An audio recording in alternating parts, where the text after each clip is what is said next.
Hey friends, welcome back to the Marc Clair Show, where I do my best to have conversations with interesting people who have, well, their own views, thoughts, and such about how you can better navigate this reality we find ourselves in. I do that each and every Monday. Marc Clair Mondays, mark it on your calendar. I'm going to be here each and every week. I hope you guys are too. I really do appreciate the time that you take to listen to this program, especially if you're taking the full time, because of course, every single episode is available early and in extended form by supporting this show. I usually plug all this stuff at the end, but I'm going to come at you hard today. Come at you really hard because I've been working hard. I've been working hard on the show, been working hard to find interesting guests and have interesting conversations like I'm pretty sure I do today with my guest, Posh Redneck, who has been appearing on a lot of JimBob's streams, had a really interesting one about the topic we're going to be discussing today, which is, dun dun dun, the topic of demons and how they affect our reality, where they come from, what's the deal? What's the deal with demons?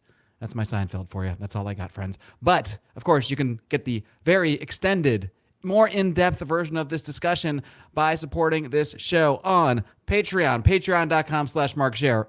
Marc Share Show? Marc Share Show. It should be the Marc Share Show because you should share this show with your friends. So Marc Share, Marc Clair, maybe that'll help you guys remember to share the show. The easiest way you can help this show is by telling a friend about it. Doesn't cost you a dime. Might cost you your self-respect. I'm not really sure. I don't think so. But nonetheless, of course, you can pay over on Patreon, patreon.com/Marc Clair Show. I also have a subscribe star page. You can find me on Rokfin. If you support me or any other creators over there, you can access all of the Marc Clair Show content where, like I said, you get the extended, the full versions of each of these discussions like I had today with Posh Redneck. Also, do not forget my great sponsor. He just signed on for a couple more months. So that's how you know things are going well, and it's going well for me because I love having Fox and Sons coffee. Trying to get it in the camera here for those watching the video. Fox and Sons coffee. You want to see how I start my day every day?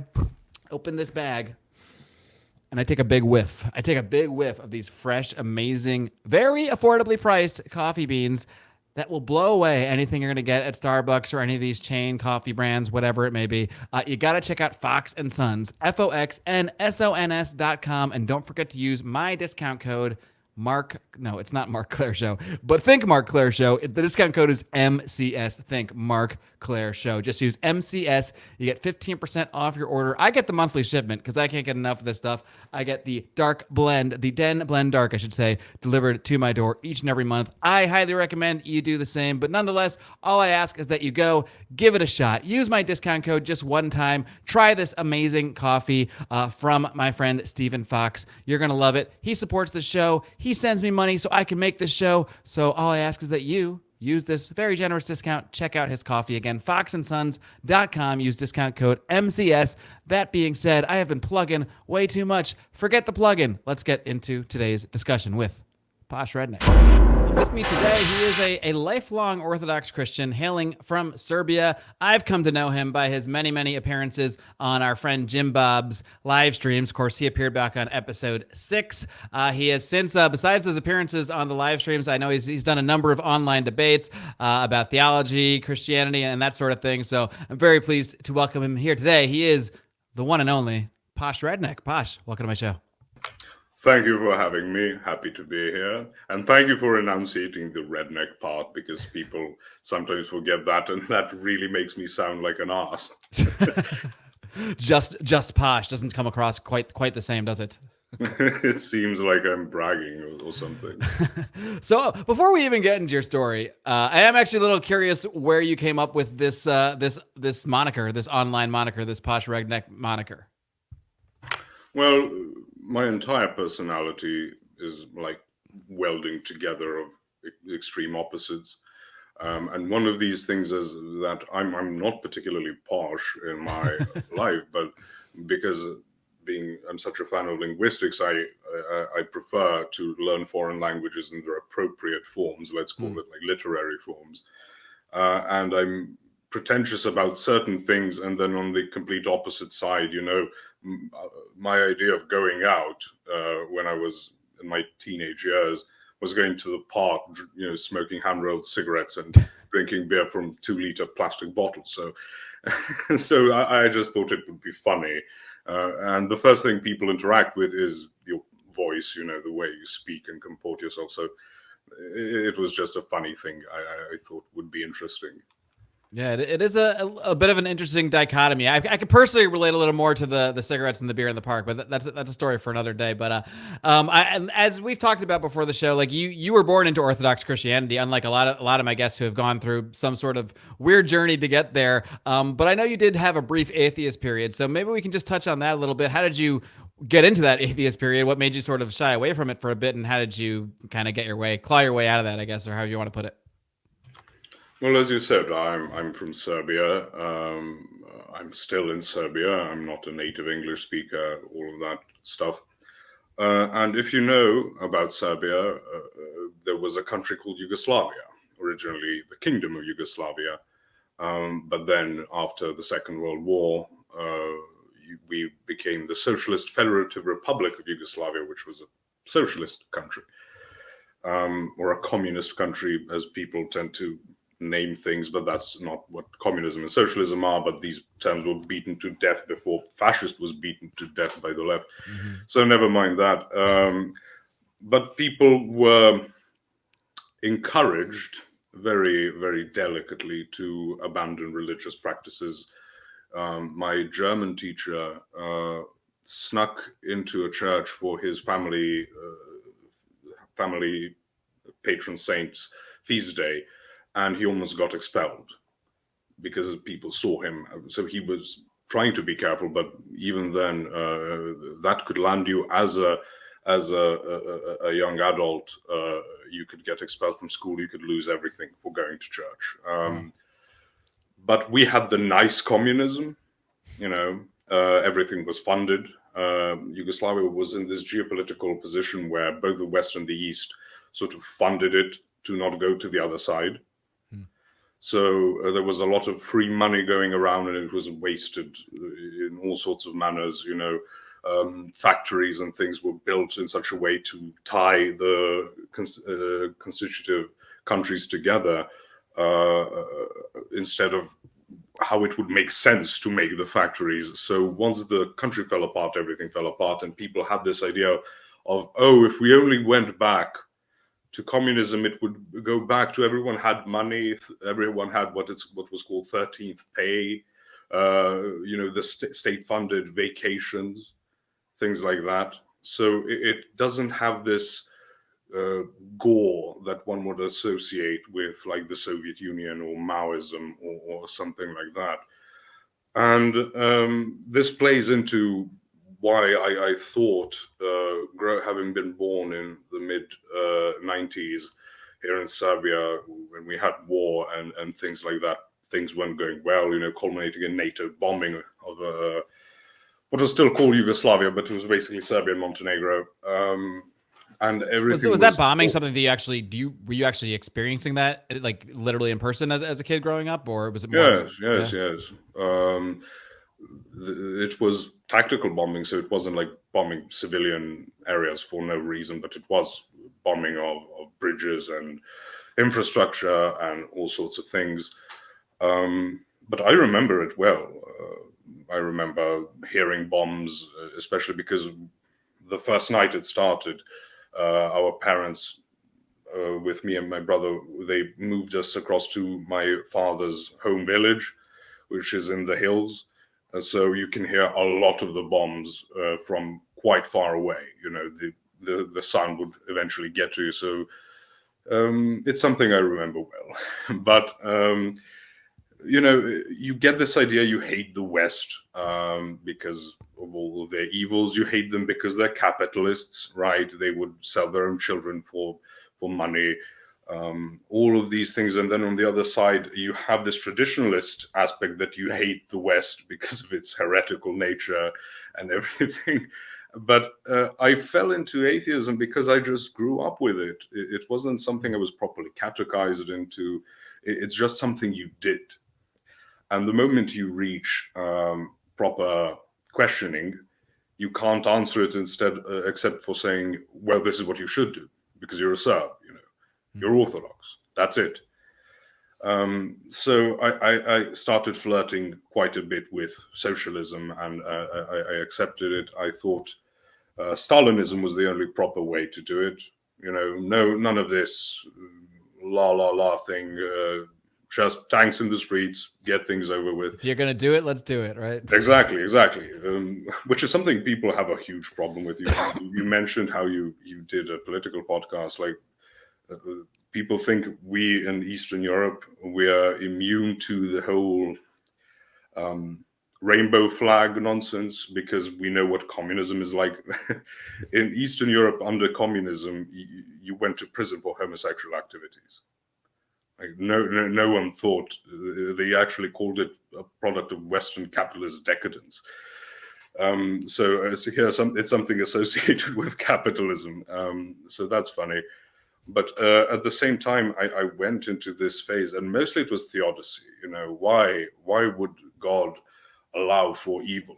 If he is good, why would he allow for evil? So even then, when I was an atheist, I almost had this idea of deism in the back of my head.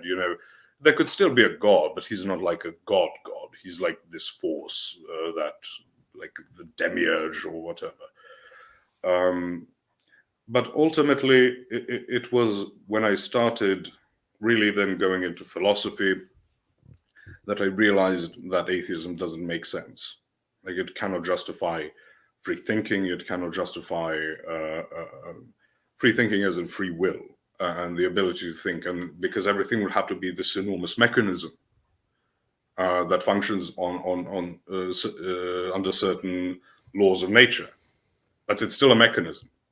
So there's no free will. There's no appraising of epistemology. You're just a product of this mechanism, just one part of it. And it's like isolating a certain part of your car and saying it's independent. No, it's not. So my atheism broke down before my Christianity kicked in, but then all of my upbringing kicked in, and I sort of just went straight for back. It was just kind of lying there, latent, ready to come and overtake.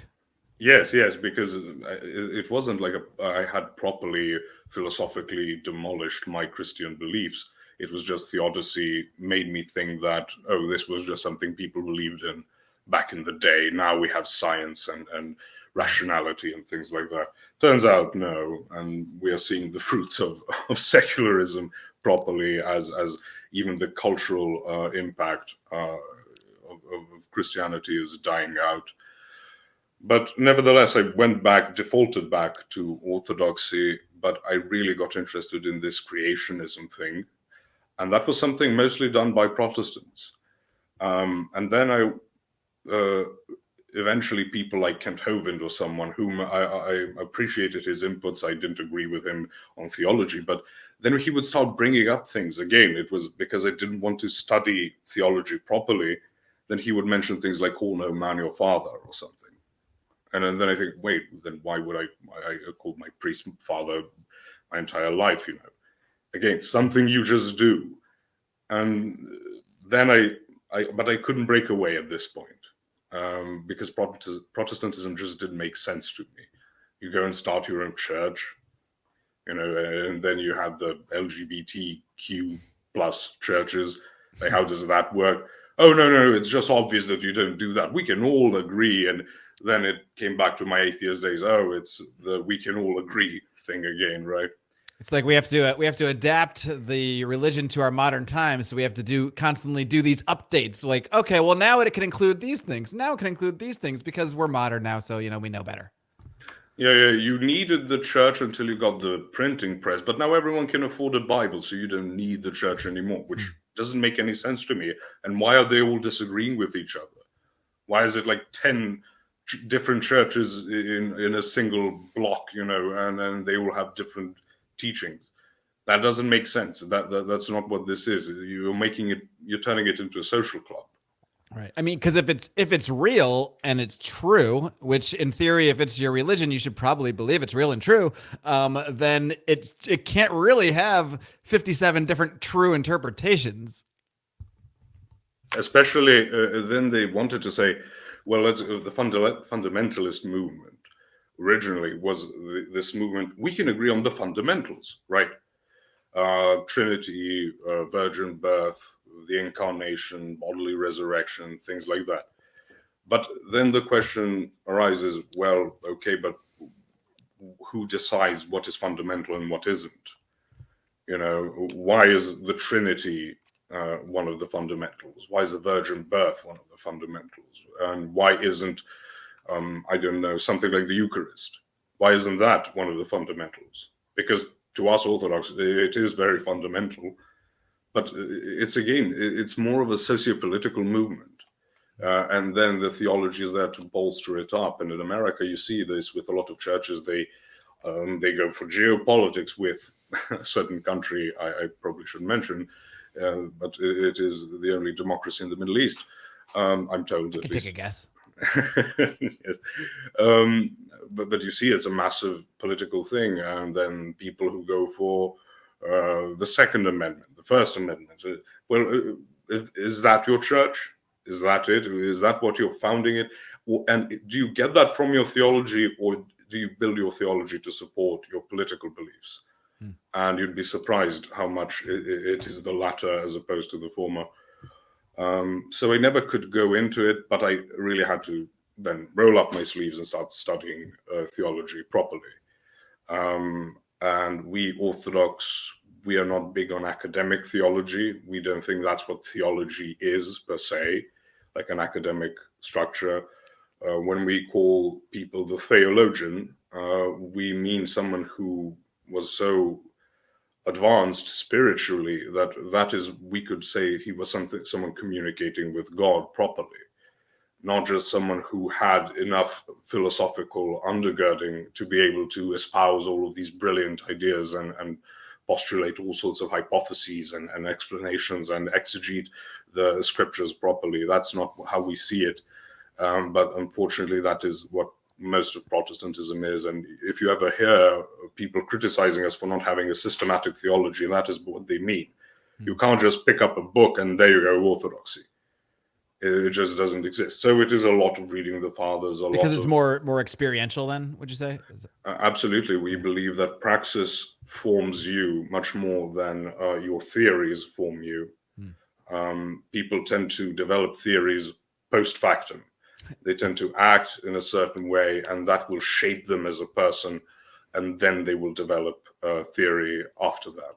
That's such an interesting parallel to sort of what was happening with a lot of people towards the end of my run, you might say, in the political world. It really came down to a debate between, okay, we have the pure philosophy versus others that were saying, well, no, the philosophy is good to have, but if it's not informing your action, it's your action that matters. And that's what really, really says what you really believe. And so that's interesting to see. That same parallel was that same discussion is kind of what has sort of informed the theological discussions going on out there.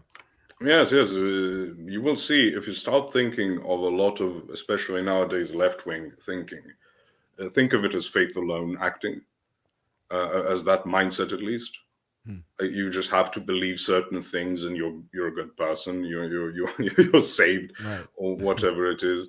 You will see the same modus operandi because Protestantism is so much a product of the Enlightenment. It cannot be separated from it.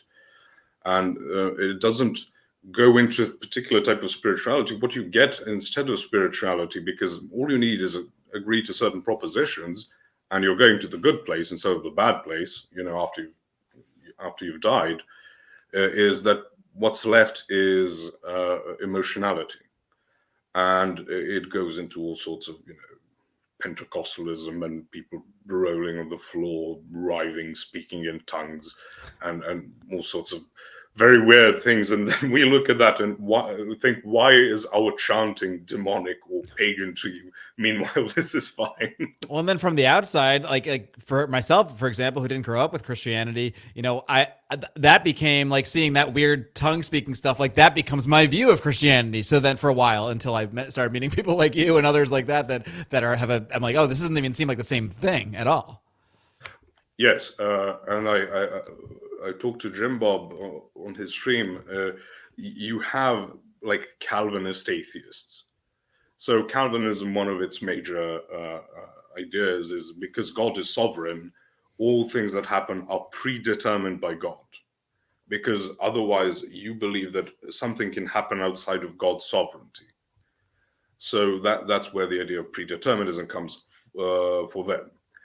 But if you have someone who grew up with Calvinism and they apostatize, they become an atheist, they will see Christianity as Calvinism. And I do remember hearing certain atheists say, well, Christianity teaches that God predetermines certain people to fall away and certain people to succeed. So I have no control over it. It's something God does. But from our perspective, that's completely wrong. But he, having grown up a Calvinist, that is his point of reference. And if he rejects that, it's not like he has refuted orthodoxy or something, but he doesn't even know about it. So that's a huge problem that people see. And like you said, with Pentecostalism and all of these charismatic movements, people see that. And if that's your only contact with Christianity, I can't blame these people for rejecting it.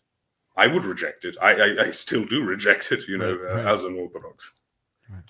Right. One thing you mentioned there as you kind of went through your atheist process, which is definitely, something I've struggled with in many ways along my journey. I kind of hit the word, but my journey, I guess you could say, is that topic of evil and, and why is there evil? So I think that's a pretty good segue into, what's more evil than the topic we're going to talk about? We're going to talk about demons today. And you did a really long, maybe a couple hour long live stream with JimBob, kind of touching this and some other related topics. So we're not going to dig into all that. I'll probably link to that in the show notes too, so people can go on the deep dive there too. But I guess what I really want to get into is what the Orthodox conception of demons are, how they affect our world. Because one thing that I that resonated with me about the Orthodox and about Christianity in general over the last couple of years is because I started to see people doing and acting in certain ways that I just couldn't understand. And it's when you look back at sort of religious texts with that filter, you start to actually see some things and think, oh, well, this actually does explain some of what I see in the world that I couldn't explain in any other way. So just taking that, you can take that wherever you think the most appropriate place to start is. Right. So a couple of things. I've been thinking about what I should mention as far as generalities of what a spirit is, how much people need to get into it. As a basic, you can go into it for weeks, but the basics of it. So on the theodicy thing, unfortunately, one of the major ways of thinking in the West is God punishes Adam and Eve because their sinning, requires, because God is just, requires punishment. So he punishes them with what it says in Genesis 3, all the things like having to work for your bread, childbirth will be painful, etc., etc.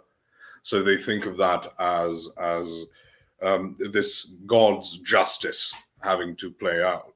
From the Orthodox perspective, God gave us mortality and illness and suffering for repentance, because the demons, the fallen angels, they're immortal. They don't have to deal with a lot of things we have to deal with, but they're completely unrepentant.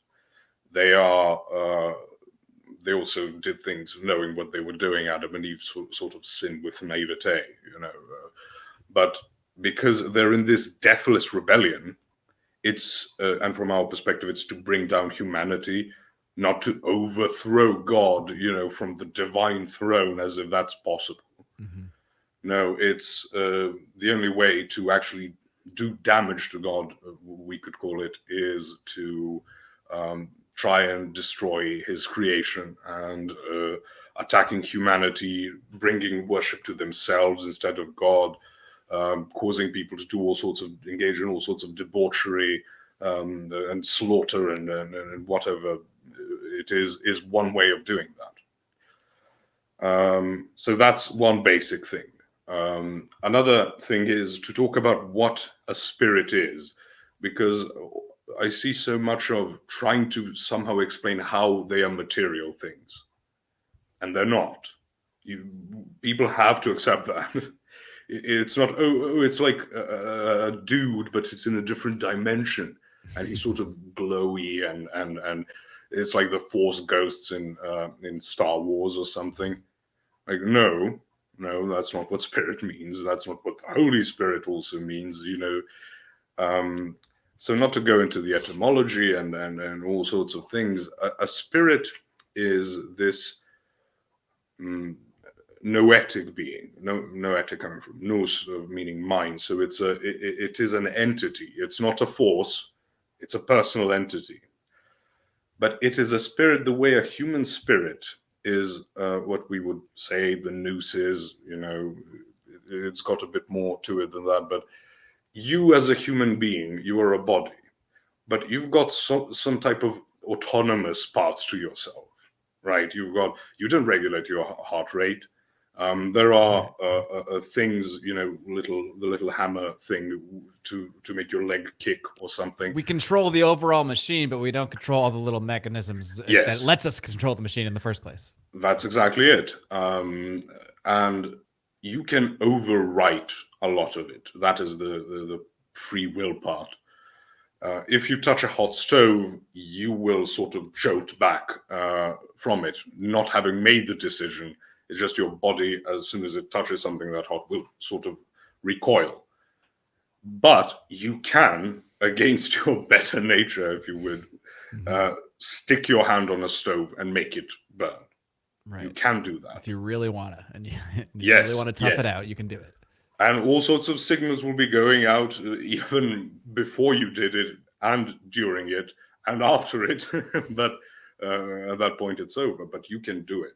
So you as a human spirit are this overriding consciousness that ties all of these things together. And we can go into, what your brain does, what certain organs are almost self-regulating, like heart transplants will result in different types of heart rates. Even if you get a heart transplant from another person, from the opposite sex, it will maintain the faster or slower heart rate. So all of these things make it seem like you're just this jumbled mess. But no, there's this overriding consciousness that is what we would say we are, but we have these parts to ourselves. Likewise, when we think about spirits, as in angelic spirits, and also departed spirits of humans, they are in fact that, but on a higher level. And when we talk about, if you want to go throughout scriptures, when it talks about the certain prince of this nation or king of that nation, referring to spiritual entities, like we have with Ezekiel saying to the king of Tyre, Prince of Tyre, he is talking about the guy who is the king of Tyre per se. But then he speaks about the king of Tyre, who is actually this demonic entity. And it's actually Satan, and refers back to who he was before he fell and all of that. But we believe that there are these overarching conscious entities that sort of tie together groups of people. We see that in mob mentality. We see that people with concerts and with all types of human activities that involve more than one person. There is this overarching entity that would be above it. And that is how, the same way we can sort of force our hand on the stove, these entities can sacrifice parts of it, parts of the collective, for the good of the entire collective. Good. I mean, if it's a proper angel or a saint, that's not going to happen. But we know that people are much more likely to try and invoke a certain demonic presence rather than a saintly one, because a saintly one isn't as fun, if you would. It requires self-sacrifice as opposed to self-indulgence. But that is one thing to bear in mind when you talk about possessions. There's all types of discussions. Well, how does possession work? Does it go into your muscles? Does it go into this or that? No, it is this usurping of your noetic faculties by this higher entity. It can it overwrite your own ability to overwrite, in a sense. exactly. And so that is what is important, and not try to think about ghosty dudes, not try to think about, giant red goat-legged winged, bat-winged, horned entities, with voices, I will eat your soul, and something like that. That's how you try to portray it. That's the humanization of the concept, essentially. Basically, but when you look at Orthodox icons, they are usually depicted as black or red, like horned thingies, but not because that's what we believe they are, but you still have to represent them somehow. How do you represent a noetic entity? You don't. You can just write. You just have air there, I guess, and then I guess we're supposed to just know it's there. Yeah, you name it or something. And this is a part of what we talk about when we talk about even the Holy Spirit, who isn't like the biggest of all spirits. He's in a category of his own. He is God, but it is this enormous, infinite, animating force in the world. Again, force not to depersonalize the Holy Spirit, but that is how we should see it. And then these smaller entities are somewhat like him, and that's why it's appropriate to call them spirits as well. But some of them are rebellious, some aren't. And these entities are also tied to places. They're tied to nations. They're tied to celestial bodies. All of this is all throughout the scriptures. But people just want to have the ghosty dudes, unfortunately. Makes for better movies, Definitely. But do you want to take it into a particular direction from here? Because this is just the basic overview. Yeah, maybe we could take it back a little bit to so why do these spirits exist in the first place? And maybe you can describe like the fall, because that the term is used a lot. It's used a term to describe humanity and then also angels. So maybe we can just start at, I think it's always been hard for me to wrap my head around a lot of these concepts, especially when we're talking about, okay, there's our world, space and time, but then there's like outside of that. So maybe you can just describe like why these entities even came to exist in the first place, and then like why they became what they are now, if you can even use now in that way. Right. So the first thing to mention there is we have human perspective. Right. We don't have angelic perspective. We don't even have animal perspective. Maybe you want to put humans taxonomically in the category of animals if you'd like, but but in that case, just non-human animals, let's call it. So that is also why we're not told when exactly these entities were created, because we don't know what the relationship with time is. And there are also, you couldn't say a year, for example, because that concept wouldn't even apply. Yes, because materiality is what binds you sort of to time, and they're not just a different type of substance. They're metaphysically completely different. But you ask why they came into existence in the first place. This is sort of where a lot of Protestantism falls apart, because they have no place for angels. They're sort of just there, and I don't know, God was bored or something, so he can't be bothered to deliver a message, so he sends this winged guy, or sort of like to flex. It's like a carrier pigeon for him, or like a flex in Ezekiel, when we have the 4 living creatures as they're described, which is what cherub means. These flying around 4 heads, not moving, but not moving in the sense of what he can see in his visions. They move without moving, basically, just like flying statues or something like that. So sort of being throne guardians, and then in the center is this person who happens to be Jesus, for those who do not know. But they're like a flying throne. So it's either for boredom or for the drip, if you'd like, as the younglings call it. But our idea is God created hierarchies to govern creation. in Tolkienian language, I believe Tolkien uses the term sub-creators, right? We can't create anything ex nihilo. That's sort of only for God. But from what is created, we can mold it. We can make something better, or we can make something worse. So in the same way, angels who are created to be these governing spirits, man is then created to have dominion, as it says, over all the animals and in the air, on the earth, and in the sea, etc., etc. And Adam and Eve are told to go and subdue the earth, even though it was good. It is supposed to be this growth. This is it's not just fallenness that we believe why we need what we call theosis, this participation in God's grace. It was always meant to be the case, but it would have been a different way, different modus operandi of doing it. It had, Satan not fallen himself, but then also not tricked Adam and Eve, etc., etc. But the plan was for God. God's plan was to incarnate anyway. It's not plan B. It's not that, okay, you sin, now I have to die, and then I don't have to kill you. Look what you've done. Yeah.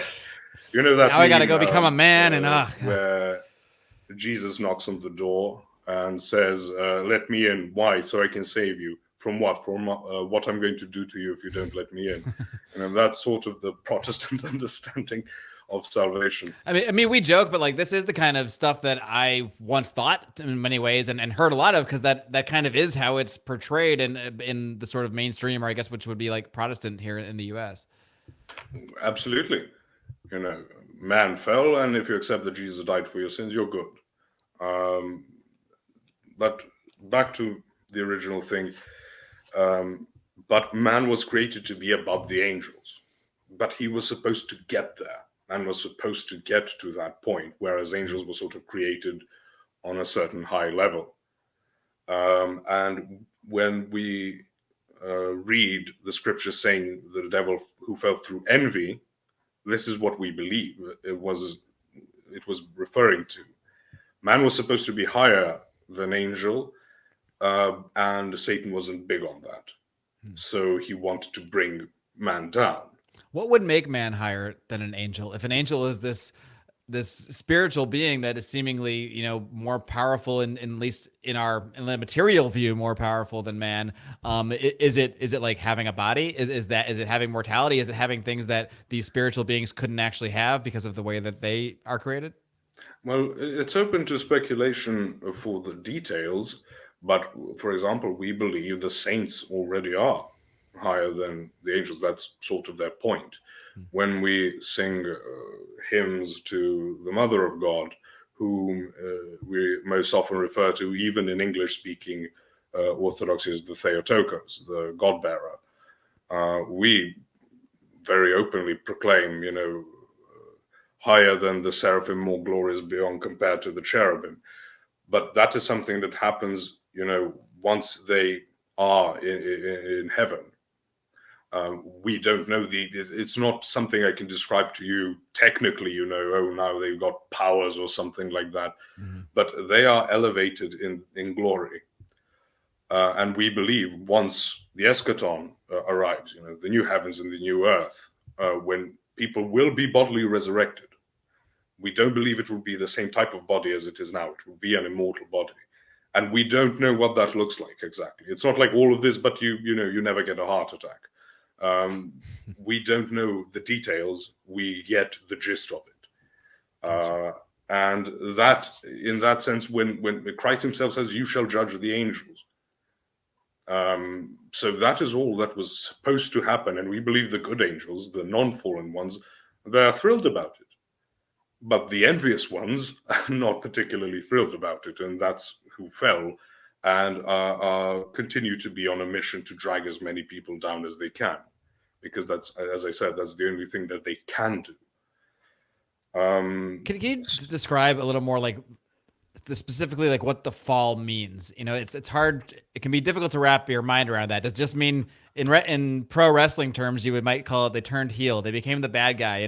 They took the chair, turned on their partner, and now they're bad. But what actually does an angelic being do or decide? I mean, how does it actually work? Where they go from angel to fallen angel or a demon, as you might say? All good things come from God. That is very clear. St. Paul makes it explicitly clear. This is what we also call the gifts of the Spirit. The fruits also of the Spirit, you get it from that. There is nothing good that isn't from God. But there can be evil that isn't from God. And that's what these angelic creatures started doing, where they supplanted their God-given purpose with their own wants and desires. So they broke off from God. Again, this shouldn't be thought of as a type of mechanical event, because that's going to, again, try and bring it down to materialism. But this is essentially what happens when we say Satan. We believe he was created good, but he, like humans, can make decisions to move away from the will of God. So can angels, and maybe there's something to get into at a certain point. We, as humans, we do not generate thoughts. Thoughts are something that happen to us. And people who think of that as a bit insane, you've never experienced generating a thought. And even phraseology that goes with it. It just occurred to me that so-and-so, you can say, I just thought of this, but it is something that happens to you. Yeah, you don't sit down and say, I'm going to create thoughts now, and then go through a process. Yes. Just like, I thought of this. Yes, and this is what we believe the nous does. The nous is this filtering mechanism, focusing mechanism. You're either going to focus on things that come from demons, the fallen angels, and other types of demons. That's because there are other types of demons. Or you're going to focus on things of God. And you train your mind to do that. This is part of the praxis that we were talking about. If you train your mind to engage in or with pornography and violence and gambling, depravity, all types of inebriation, and things like that, you are training it to be more like that. This is why these things continue to devolve. People don't just start at a certain level of sin and say, well, I'm good on this level. No, it keeps devolving and devolving and devolving. Likewise, we believe that that participating in God's grace, his love and justice and all of that, we believe that also transforms you into more like the likeness of God. And that is infinite. We wouldn't say depravity can be infinite, but God's goodness can be infinite. And in fact, it is infinite. And we believe that the entire point of our creation is to grow infinitely in that direction. And we believe that will still happen in the eschaton. We will still become more like him. And that never ends, because it's not something that can end. But if you participate in things of demons, you're demonizing yourself. And it will continue to get worse, as I said. But was I still responding to how the angels fell, or did we switch the question? We might have. I jump around a lot too, so you can circle back to wherever it makes the most sense. Yeah, I mean, I think we were trying to sort of conceptualize the concept of the fall, but so it's basically, to me, it seems like it's basically the decision, if you could call it that. I guess I'm still thinking in like human thought terms, but of these angels to turn away from getting closer to God and helping humanity get closer to God and actually doing the opposite. Would that be accurate? Basically, yes. That's the most succinct way of putting it. And we here on Earth currently, what we call theosis is exactly that: participating in the works of God, participating in His grace, because God is working in the world, and we are to cooperate with that. That is what St. Paul says. It does use the term synergia or synergy. You've probably heard other Orthodox people mention the word energies and the essence energies distinction. So these energies, we believe God is working in the world, energo, it means to work in. That en is where you get the in, and ergo means to work. So synergo would be to work with. And we are to work with these things. So when we say God is working in the world, yes, but you still have to participate in that. That is your purpose, literally your purpose. You can't just relax and go, God's doing it, I'm good. His energy's working. I can just sit here. Yes, you can sit there and enjoy and you can yourself. Do that, but yeah. Yes, but that's actually demonic, right? To abandon your purpose and to switch your purpose into something completely degenerate. Slothfulness is one of the 7 deadly sins. And so one more thing on the fall then does the fall change the nature of the entities themselves, or is it just sort of a way to signify that they turned away from God? Well, we believe there is a metaphysical change because humanity cut itself off from the source of life, and that's not going to leave you, like, as I said, having an immortal body does not mean having this body, but you don't get, cell death or like heart attacks and high blood pressure or whatever. We don't, again, know how that exactly works, but there was a change when they were rendered mortal. And as far as the demons are concerned, the fallen angels, we can't even conceptualize that because we can't conceive of what they exactly are. We can see that's the energies part. We can see what they do and think about that, but then to access what they actually are, as in what they're made out of, if you'd like, and you have all sorts of theories about it. Quintessence of that saint. Well, he's not saint in the Orthodox Church. Thomas Aquinas. He talks about the quintessence, the 5th essence that angels are made out of. But even then, that's speculation. So how they would change is completely different. But what does definitely change is that more angels. It's not like they changed from playing the harp with wings to the demon with the horns, and then they just morph into the evil thing. Yeah, right. That's not something that happens. That's materializing them. But another thing that's important is that they have positions of power in the hierarchy. So they also abuse that power. That's part of why nature degenerates. Humans also have certain dominion over nature, and abusing that will cause nature to degenerate, let alone, these higher entities. So there is proper change that happens, but it is a bit too grand to try and get into the details of it, because we at least, not that I'm aware of, no one can summarize that properly. All right, so why don't we? I don't know what the best direction to take it is. I'm curious in digging more into like really how these fallen angels or demons sort of operate in our world, and then also maybe sort of breaking down what we can look at as their effects or other types of. I know you mentioned there's sort of other types of demons. They're not all necessarily those main fallen angels, and how those have worked their way into our sort of our mythologies. The gods of old, as you might say. And maybe the Nephilim, all these terms that sort of get thrown around, the Anunnaki. Maybe you can sort of tie all this in together to how they have affected humanity, I guess, over our history. Yes. So, of course, the Nephilim are something that has to be addressed. The Nephilim, or the Nephilim, is just the plural of Nephil, which means giant. And people tend to take that physically again. Our endless quest to materialize everything. So we don't believe that the giants were necessarily enormous, like 50 feet tall or something. It could be the case that they were abnormally tall, but that is not what it means. What it talks about is this type of ritual production of the Nephilim, and one of probably the most famous ones that we have in recorded poetry is Gilgamesh. Because if you read the Epic of Gilgamesh, you will hear that he is 2/3 God, 1/3 human. And so that sort of doesn't make sense to us. But if it's went with quarters, we can deal with quarters. But how do you deal with the thirds? Well, this is the thing.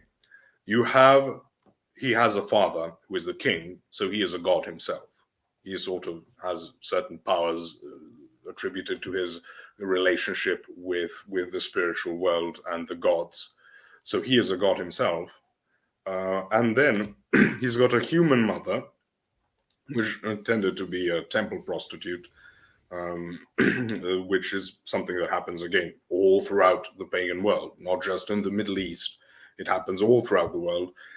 And additionally, his father, sometimes it's the mother, but very rarely do we see that. But his father would go through all sorts of rituals to try and get possessed by a deity. They want to become possessed by a deity or a demon. Yes, and are these pretty much interchangeable terms? The way we're talking about them, that they would refer to them as deities, and what we're referring to them are as demons. Even or is there in a distinction Greek, there? The Greek demonion, what you would find is it's just, you have, on the one hand, you have theos, which is God, and then demonion, which is what we would call a demon. But the only distinction they really made between the two is that the gods was these higher level ones, and then the demons were sort of, the spirit of a lake or a mountain or a forest or something like that. So there, even though you will find people referring to Zeus as a demon, but for them that's not a bad word. So again, you could do it, and the Greeks certainly did. So why would we try to be better than that? So yes, you can use it, and the scriptures refer to angels as Elohim, as gods. But it also makes it very clear that there is God, and then there are these created gods that you can refer to as gods. But we sort of lost in history, we lost this usage for the lower entities, the created entities, as God. So nowadays, if you read the Bible and it mentions angels as gods, it makes it seem like polytheism, even though that's what we call a word concept fallacy. A certain usage of the word fell out of use, and you sort of forget it, that this book is very ancient, and that it encompassed this meaning. So the father figure, this father would get possessed, and one very common thing is they wore ritual masks. I'm not sure whether that plays a specific role myself, but it is a very common thing. And then somehow, we are not aware how, what they produce is this very, very demonized human demon hybrid, if you would like to call it. So it's the real human king, or what have you, that has regular human sex, you might say, with the woman, but he does it after taking on the possession that he's welcoming in of this other entity. Not welcoming, trying desperately to have happen. Right. And is that in order to produce this baby? Yes. That's the whole reason. That's the desired outcome. That's a huge thing in the ancient world. Still happens today in Japan, but it's not particularly successful, and they really toned it down since the Second World War. Now they have anime. They don't need demons anymore. But these are the Nephilim, and these are called the unclean spirits. Why are they unclean? Unclean tends to mean mixed. That these things are not supposed to be together, the demonic and the human. They're illegitimate children. This is what happens in Genesis 6 when it talks about the sons of God descending and having offspring with women. Human women. So what they really mean is possessing a human that then does. It's not a direct spirit to woman. Yeah, there's no demon penis involved in something like that. But you produce these entities, and when they die, they're still. They're properly demonized. Like, this isn't a joke or a metaphor. So they still remain You see, I'm still trying to materialize it as if, Right. well, now there's a ghost. So is it like when they're born to the human woman, they have that human aspect to them, so they are mortal in that time, but then they also have that spiritual element to them. So when the mortal part goes away, that other element still exists. Would that be a good way to break it down? They don't tend to follow the common human post-mortem experience. And in fact, when you read, Jubilees or something, when it talks about how a lot of them were expelled and thrown into the pit, and all of that, but a portion was left to then trouble people, in the sense, again, to bring them to repentance. And when you read Christ coming to Galilee and finding the Legion fellow, it's the response. What they tell him is, "Why have you come to trouble us before the time? Come on, we've still got time. Why are you here?" And he sends them into the pigs and all of that fun stuff. Like they're basically saying, "Hey, we had a deal. We get to hang out here for a while." Yeah. So the thing with these entities, sorry, was it so did God essentially, like, was there a meeting where God's like, "All right, you guys are gone off the rails here. You're being evil. I shouldn't put up with this, but I'm going to let some of you stay because I actually do need humanity to grow, and they need a counteracting force to get that growth. So I'll let you hang out and be evil to help humanity grow." Is that kind of, maybe they weren't sitting at a table or anything, but yes, we have this talking phraseology of the Council of the Gods, which is in fact this angelic thing, but we shouldn't think of it as like a council round table or whatever. We don't know shaking how hands and signing documents. Yeah, having food and whatnot. That's something to expel from your mind. I'm sorry, it's not as fun as people want it to be. It's much more abstract. But these entities, when they ask for this, they don't repent. They're just trying to get out of being sent into the pit, as it would. So basically, not being able to act in these ways. And when we again come across them, they trouble people. But the point is, we believe that it's better to live your entire life sick and alone, but with God, than live this Chad life, but be without God. Because what's going to happen to you? What's going to happen to you when you are reincarnated immortal? You're going to be someone who is without God, with this hatred of God, because you've rejected him your entire life for the sake of worldly pleasures. That is why God allows it to happen. We all think, then maybe someone would say, well, why are children born with illnesses? As far as we're concerned, God knows what will happen with the child. It's not like the child dies at 5 months old and, well, sorry, now, it's going to hell or whatever. No, or it's over. No, God takes his children to himself. He knows what he's doing. But as far as the people around that child are concerned, this is an opportunity for repentance. A lot of people, this really brings them down, really. A lot of people, when they get sick or when someone they care for gets sick, that's when they return to church or something. Life becomes serious again. They take these things seriously. They're reminded of their own mortality. Whereas we spend so much of our time trying to forget it, with entertainment and substances and whatnot. The Orthodox understanding is, there's an elder who said, when a beggar is asking you for money, he's not trying to take something from you. He's offering you the kingdom of God. Because in your helping of the beggar, of the widow, the orphan, these people, you are fulfilling your purpose. You are participating in God's grace, because these are the good works that are of God. And you are actualizing them, which is your purpose. That is why that statement is there, that he's offering you the kingdom of God. This is an opportunity to fulfill your purpose. And that is also what we would read back into these situations, and why God would allow bad things to happen. I mean, I suppose without a bad thing, without evil to be displayed, I suppose, how can you even really know good? You know, what is there to show you what other force is there to see? You know, maybe you need that to see what good really is. A lot of people find God by discovering that Satan is real.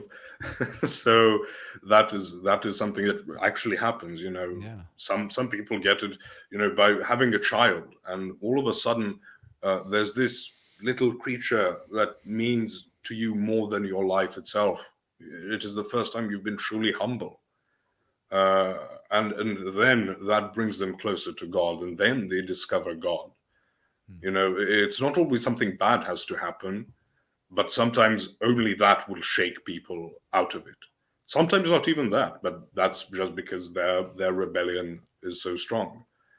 But yes, that's part of theodicy, and that's why God would allow these things to happen, these entities to persist, to be able to torment people, if you would. But that's from their perspective. From God's perspective, they're trying to they're allowed to do this to make sure you don't end up in this self-obsessed life that is devoid of God. I mean, I can speak for myself. I mean, when you're at a point in your life, or at least I'll just say me, I don't need to say, when I've been at points in my life when things were really easy, things were really going smooth, I wasn't being challenged. Those are when I engaged in a lot more sort of like self-pleasurable activities, when I wasn't really working with any sort of purpose, when I was just letting myself just focus on me, or what have you. Whereas when more challenging circumstances came into effect, where I saw more evil around me operating in the world, that's where I really let a lot of those things go to the side. Not that I don't do those things at all, because I'm human and I do.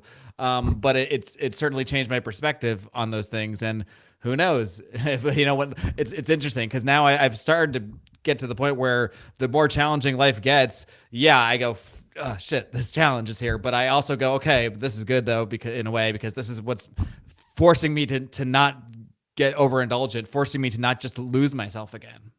Yes, you can just, put an intravenous, substance into yourself, and just die like that, just die in some type of pleasurable experience. But what's the point of it? That's the nihilism. That's this denial of God. That's the triumph of the demons. One thing I should mention is Saint John Chrysostom, who said something that was present even in his time, but is still present to this day in like 90% of horror films. He says a man does not become a demon by dying a violent death. He becomes a man by living a life that is like the life of the demons.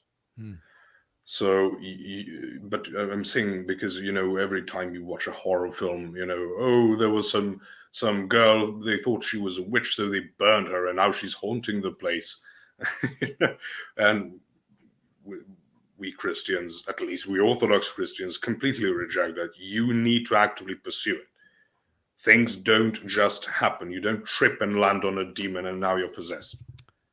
You have to do proper work to get that to happen. Right. So yes, that's the one thing I wanted to kind of talk about a little more as we wrap up the main show is sort of how humans interact with demons, how demons influence our day-to-day life. And then, but I mean, that you kind of said it there in an extent. I mean, what kind of activities are more likely to bring you into influence of a demon? And I think a lot of them are probably related to a lot of the sort of new age occulty stuff that we see becoming mainstream, becoming popularized to the point you almost can't not see it everywhere you go. And it's often not even as spectacular as that. You can just sit at home and watch hentai, as far as we're concerned. That's demonic enough. You don't have to. There's no need to go drink blood of right. cats or something. You can if you really want to up your game. Yeah, but yeah. That's a bit more purposeful or purpose driven, as opposed to this self-indulgence. But the self-indulgence is demonic in and of itself, and maybe God allows it, and then allows demonic influence over you, so you snap out of this this circle, this loop that you've thrown yourself into, to try and bring you out of it. But it's ultimately something you would have to decide. People will go for pleasure; they will go to their death. People go to their death for the most retarded things in the world. What was it? Was it recently that some guy drank like a liter of medicinal alcohol to impress girls? He died. What do you expect would happen? A lot of it. But boy, those ladies were impressed. I am sure. But you see, people die for such things. Do people not realize what sort of retardation people will give up their lives for? For trying to impress a girl, for trying to prove a point or something. And this is the demonic influence. It's like, oh, do you know that girl? You know, she'd be just like the Niagara Falls if you drank this bottle. You drink the bottle and whoops. So is that where the influence of the demons come in, where they can sort of influence the thoughts that come through your mind? I think I'm not sure if you're familiar with Father Turbo Qualls, but when he was on my show, he mentioned this concept of logismy, the sort of the arrows, the thoughts that, and when he said that, it clicked for me in a way where I just instantly thought of like 100 instances where I'm like, oh yeah. Why did I randomly think of this thing? And then sometimes maybe I act on that thing. Sometimes I don't. But it's, again, like you said in the beginning, I didn't sit down and say, I'm going to think of some thoughts of some terrible things I could do. They come. And then it's my decision whether I act on them or not. You pet a cat and just think, what if I squished it? It's like, where the bloody hell did that? It literally feels like someone slapped you with that. I remember like growing up, like, I mean, just like sometimes I'd be driving around and I would just like be driving on a bridge and be like, oh, what if I drove off the bridge? I never was going to do it, but like the thought entered, and I always would think that, like, why do these thoughts enter my mind? Why do I even think about the idea of driving off a bridge? I don't want to drive off a bridge. I don't want to do that at all. So why would I even be thinking about that? And so maybe that is the answer. Is it actual entities that are sort of trying to, go fishing almost? They're seeing what kind of thoughts they can throw out there and who they can sort of reel in. Yes, and Orthodoxy is very clear that demons sort of throw, as you said, it's like fishing. They throw the bait, and they see what you do. They can't read our minds, but they see what we do. Okay, that didn't work. Let's try something else. Sometimes it's just go for pornography or something, which is, I keep mentioning it because it's so prevalent, so available, and it's one of those what would you call it, victimless crime, so to speak, right, as the libertarians would say. Yeah, it's like this sin, but you don't have to spend a lot of money like you would have to with drugs. You don't have to get involved with literally anybody can open any device they have, and within seconds it's right there. There's no effort you need to make to get it. It's not even like alcohol. Yeah, I mean, it's not even like to avoid it. Right. Yeah, exactly. It's not like even alcohol or drugs or something where I at least got to call the drug dealer or go to the store. You don't even need to do that. I can just stay sitting right here. Yep, you don't even have to go to a porn site. You can just go to Instagram or wherever. Right. Right. It is, as I said, you have to actively avoid it. Yeah, and that is the problem, and this is why we try to practice fasting. This type of trying to develop this spiritual discipline to deal with these things and not just think about it. Orthodoxy is not an intellectual academic process. It is trying to live a Christian life. And the church is there to give these basic guidelines, and then you have your spiritual father, with whom you should talk and try to discuss these things. Maybe it's too much for you to just give up drinking altogether immediately. But then that's why your spiritual father is there and try to say, okay, can we bring it down to this level first, or something like that? Mm-hmm. Because a good priest, a good spiritual father would not give you like a monastic prayer book, just sit there for an hour reading prayers. Right. It's going to be too much for you, and you'll probably just end up doing it, sort of just reading it, but your thoughts are completely elsewhere. You're just going through the motions. It's completely formulaic and devoid of any intention. But if he gives you like a short list of prayers for like 10 minutes or so in the morning, at least you can do that with your full focus. And that's better than just reading these things and being bored, basically. Right. And because we understand the human condition and we're not imposing legal restrictions or even prescriptions. We're trying to, we Orthodox, I mean in general, but then the clergy specifically, is supposed to be there to guide the people in this path. They're supposed to be educated and blessed for it with their office. And that's why I think so much problems in the West can't be cured, because it's like abolishing the police. If you have a problem with the police, let's say, yes, sure, you can then abolish the police. But how are you going to solve the problem that arises from not having the police? Mm-hmm. You can't really deal with it other than vigilantism. And I think a lot of Protestantism is theological vigilantism. That is just so self-involved, and it is devoid of, I also believe, unbiblical. It's not just I'm trying to make a philosophical or practical critique of it. But that is what you see. And some people go, oh, we should accept the rainbow people. Oh, we can baptize dogs now, apparently. I'm sorry to say that is something that happens. And because they're trying to solve things practically that are not a practical problem. They're a spiritual problem. And there's all sorts of things to talk about this, but I think that is a solid overview. You know, there's a lot to say about worship and rituals and things like that, but that's a massive topic. Sure. No, I think we did a pretty good, Demonology 101 here. So I think we will wind down here on the main show, but who knows? We're going to hop over into the smoke-filled room. I know you brought your own smoke, so this is perfect. We're going to hop over to the smoke-filled room, and who knows what kind of angles we'll go down here. But Posh, as I sign off here, I just want to let you, have the chance to plug anything you'd like. Where can people find you? You got any debates coming up? Feel free to mention anything you like. Yeah, so I need 2 more parts for my PC, and it turns out that is the worst parts to get. But I'm going to start streaming. My current PC can't deal with it properly. If you go to my channel, good enough for this interview, at least. Yeah, I can be a guest. That's which you can see at Made by JimBob.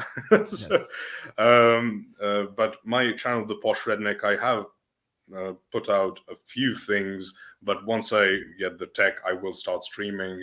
I promised Latin lessons, after 1,000 subscribers, and I reached that. So Latin lessons coming soon once I get a proper, I can't remember what you call it in English, like curriculum. Yes, curriculum. Once I get once I organize a proper curriculum, so that's going to be fun. And you can find me on Instagram and on Twitter, but I just post memes. But people who want to ask me questions can do so there. Well, Posh, thanks so much. I really enjoyed the conversation. So thanks again. Thanks for coming on my show. Thank you, and God bless. All right, friends, I'm back, brighter than before. I hope you enjoyed my conversation with Posh Redneck. I certainly did, and it did continue in the smoke-filled room. Posh even brought his own smoke. If you're watching the video, you saw him sucking down cigarettes. That's what Posh does. It's part of his his Serbian sort of ortho machismo. I don't know. But I really did enjoy that conversation with Posh. The full version, including the smoke-filled room, where we talked about the connection demons might have to things like UFOs, the paranormal, cryptids, really tying together a lot of things we discussed in the very first episode of this program in my conversation with Tony Merkel of the Confessionals. You got to tick back. If you're new to the show, you got to head back all the way to the beginning. It's only 14 episodes. Come on, you can do it. Tick back, check out episode 1 with Tony Merkel. Ties a lot of things together, as well as my interview with Dexter De La Paz. I believe that was episode 7. It's nice when it's still early in the run. I can actually remember offhand every episode number, But Patreon, Rokfin, Subscribestar, I'll have all the links in the show notes. And of course, you can check out Posh Redneck on many of JimBob's live streams and debates. You can't miss the guy out there if you're sort of in religion, social media, and YouTube and in this sort of genre, which I know a lot of my listeners are. So check out that conversation. Check it out. What am I talking about? You just checked it out. I don't edit anymore, guys. It's the new me. If I fumble, if I stumble, you're there to catch me because I know you understand. Because I'm all hopped up on this Fox and Sons coffee. Don't forget to use Fox and Sons. Just give it one chance. That's all I ask. I ask you to give the show a chance. You obviously have if you're still here listening to me now. So I ask you to give out a chance to this coffee from Fox and Sons. FoxandSons.com, FoxandSons.com. Use discount code MCS for 15% off your order. Something else I want to tell you about. I have another podcast. It was on a hiatus for about 3 or 4 months, but it is coming back. It is the Second Print Comics podcast. And if you've ever been into comics, if you've never been into comics, you might enjoy the commentary that Remso Martinez, my partner, and myself will give each and every week on the Second Print Comics podcast. We talk about not just comics, but comic book culture, movies, cinema, this sort of thing. That's basically the same thing, isn't it? Anyway, if you enjoy my commentary on this kind of stuff, you may enjoy my commentary on that kind of stuff. The show is relaunching this Wednesday, February 1st. That's Second Print Comics. Check out the Second Print Comics podcast. Look it up wherever podcasts are, wherever you're listening to this podcast. You can find that as well. That being said, friends, I'm really excited for the next couple weeks. Got a lot of good stuff happening. Of course, patrons, Rokfin supporters, what have you, are going to get Marc's monthly musings where I look back, give you my sort of insider thoughts on the month that came and a little preview of the month to come. So check that all out. You can find all the links you need at marcclair.com. That's MarCClair.com. Until next time, my friends, in case I don't see you, good afternoon, good evening, and good night.